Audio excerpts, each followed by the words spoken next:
This is the VOA Special English Agriculture Report. North Kivu is a war-torn province that used to be called the breadbasket of the Congo. Now, some farmers are being trained to increase their productivity with fertilizer. The International Fertility Development Center is supporting the project.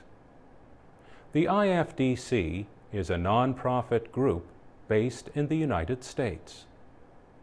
The project includes planting trees. Trees help prevent the loss of soil through erosion.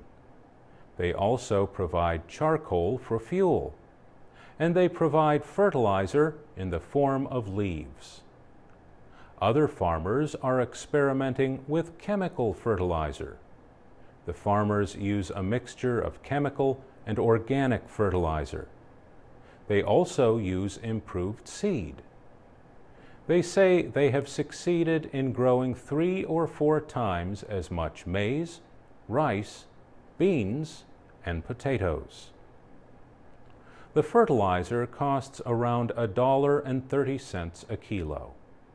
But workers from the IFDC say if it triples a yield of potatoes, for example, it means twice the profit. Farmer Adrian Kangele says the new methods promoted by the group could be a solution to ethnic conflicts in the Kivu region. Fertilizer brings peace, he says, because more people can earn a living from the soil. One of the trainers, Sandra Kavira Kawise, says fertilizer can even save marriages. She says in one area, many of the men had left their wives and gone to work in the mines. Then their wives started using fertilizer and their yields of rice tripled. The IFDC has found that when the men work with the women, the harvests are 9 tons a hectare compared with 6 tons when the women work alone. Dutch scientist Henk Bremen designed the fertilizer project.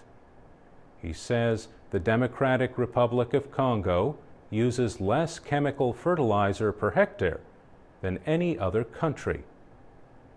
Mr. Bremen suggests that one reason is a lack of government policy. Another is the influence of donors and international non-governmental organizations that for about 20 years were against more intensive ways of farming. Edwige Mongwana Kavor is a local agronomist who works for Mercy Corps, an NGO. She says she is not against adding chemical fertilizer to organic matter, but she says land can become dependent on chemical fertilizers, and the chemicals can pollute groundwater. Henk Bremen agrees that farmers should mix the fertilizer with organic fertilizer, but he says there is a much bigger risk from soil erosion in the Kivu region. Farmers' groups have welcomed a promise from the DRC government to end taxes on fertilizers. Those taxes are some of the highest in Central Africa. For VOA Special English, I'm Mario Ritter.